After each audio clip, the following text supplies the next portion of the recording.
સવારે Ahmedabad municipal corporation નવા નિમાયેલા પદાધિકારીઓ કામગીરી શરૂ કરી દીધી છે। શહેરના ચોમાસા પહેલા વિકાસ કાર્યો અને ડ્રેનેજ સંબંધિત કામગીરી સમીક્ષા અને અંતર્ગત mayor Hitesh Barot, standing committee chairman Kamlesh Patel સહિત પાંચો પદાધિકારી બસ્ત્રાલ ફેઝ 2માં વિસ્તારમાં આવેલા ખાલી કટ કેનાલની કામગીરી નિરીક્ષણ કર્યું હતું। નિરીક્ષણ દરમિયાન એએમસીના પદાધિકારીઓ દ્વારા પદાધિકારીઓ કેનાલમાં ચાલી રહેલા કામ તેની હાલની સ્થિતિ અંગે વિગતવાર માહિતી આપવામાં આવી હતી।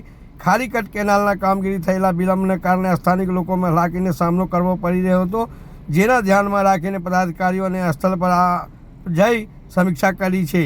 જે રીતે આપણે જોઈ રહ્યા છો, અમદાવાદ મ્યુનિસિપલ કોર્પોરેશનમાં આવતા તરત પદાધિકારીઓ અને જે mayor, standing committee chairman, deputy mayor, દંડક અને શાસક પક્ષ નેતા બધાએ આપણો જોઈ શકો છો ખાલી કેનાલમાં જે જોઈ રહ્યા છે અત્યારે સમીક્ષા કરી રહી છે। શું કહે છે મેયર, આવો સાંભળીએ।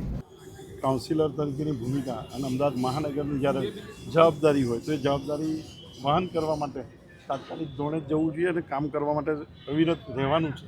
એ માટે અમે આજે શરૂઆત કરી છે મારા બધા જ મિત્રો સાથે, અમારી ટીમ સાથે ને વિસ્તારના કાઉન્સિલર અને અમારા માજી નેતા સાથે નીકળ્યા છીએ અને બધી જ જગ્યાએ જે રીતે કામ ચાલી રહ્યા છે કામની વિઝિટ કરી ઝડપથી કામનું નિરાકરણ આવે। આ ખાલી કટ કેનાલનો આપણો જે પ્રશ્ન હતો 102 વર્ષથી વધારે જૂની કેનાલ, જે રીતે કામ આપણે પૂર્ણ કર્યું છે, ખાલી 45 મીટરના કામ માટે બાકી હતું, એ કામ પાણી વહેતું કરવાના કારણે આપણે બંધ રાખ્યું હતું।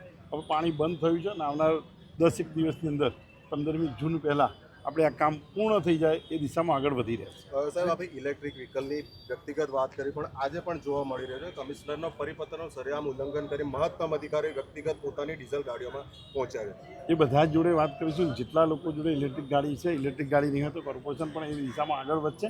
મેં તો મારી પોતાની ઇલેક્ટ્રિક ઈવી કાર લઈ દીધી છે અને દરેક પાસે આ રીતે કોર્પોરેશન પણ ઈવી કારનું વિકસાવવાનો પ્રયાસ કરશે। ऐसे ही अन्य खबरों के लिए चैनल को सब्सक्राइब कीजिए। खबरों का नोटिफिकेशन पाने के लिए बेल आइकॉन को जरूर दबाएं।